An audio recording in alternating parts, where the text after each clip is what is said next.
Hey, what's going on YouTube? So, I'm here today to talk about digital ethnography, YouTube as new media, and identity, how it all relates to twerking and black girls.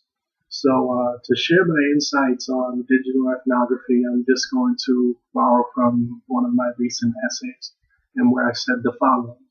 However, in a virtual world, ethnography becomes difficult. Boellstorff and his colleagues believe that this difficulty is due to a need for better resources and discussion about how to conduct this kind of work. The issue with digital ethnography is that it can keep one from becoming a participant. It is vital for participatory culture to take the place of participant observation. If the ethnographer gains a better understanding by immersing herself into the culture, by way of involving herself for what is usually an extended period of time, then she can only gain understanding of a digital culture by actively participating in it. Now, as this is a tip to aspiring writers before I continue. Um, from debating, I learned that you have to anticipate your opponent's points. Well, in writing, it's not so different. You have to anticipate possible objections and criticisms to whatever thoughts you put forth. So I offered the following. One may contend, citing that participatory culture is a culture in which fans and other consumers are invited to actively participate in the creation and circulation of new content.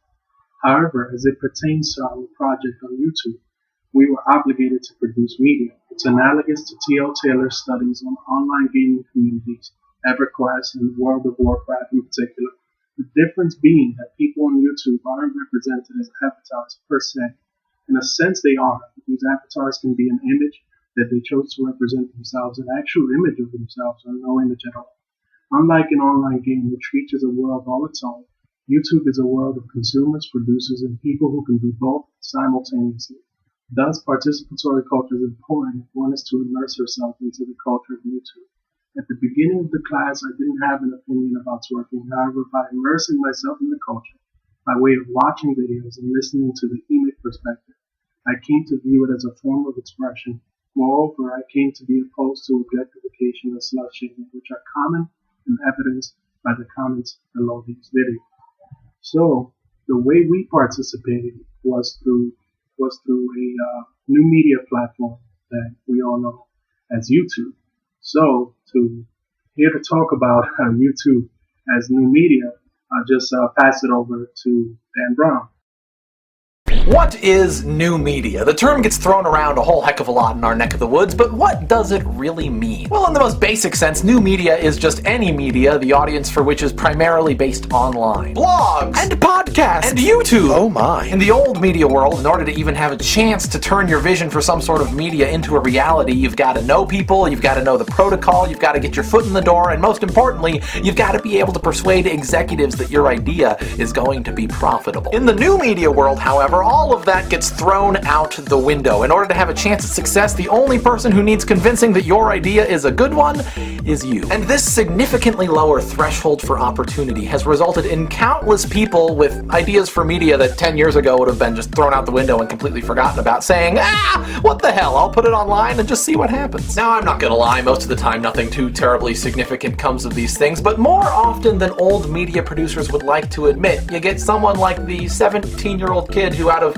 summer boredom decided to post a tutorial on how to solve the Rubik's Cube and suddenly found himself with millions of views and a new career on his hands.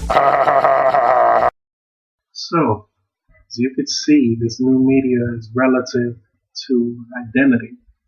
The way people showcase who they are on YouTube is through participatory culture by actually producing media by this way of new media. But identity, as we know by now, is a pretty tricky thing to pin down. I like Richard Jenkins' notion of a social process. It also ties into symbolic interactionism. So, according to Joel Sharon, individuals and even entire societies are created through social interaction. Because of this, symbolic interactionism is also important. According to interactionist, society consists of organized and patterned interactions among individuals. So from these interactions, identity partially arises. Identity also has to do with what one identifies with. So if you identify with hip hop, that is a part of your identity. If you identify with rock music, that is a part of your identity. You can think of anyone. I'm sure someone's popping in your head at this moment who listens to a certain kind of music, and it's in their identity. It's either in the way they express themselves, or even in the way they dress. You can see that a hip hop artist doesn't dress like someone in a rock band. It's a different culture, so you can see that identity has a lot to do with culture and a lot to do with what one identifies with, and thus has to do with these organized patterns of interaction among individuals within a society. So identity is, though it's hard to pin down, you could see its roots. You could see that it's based in a lot of what we identify with.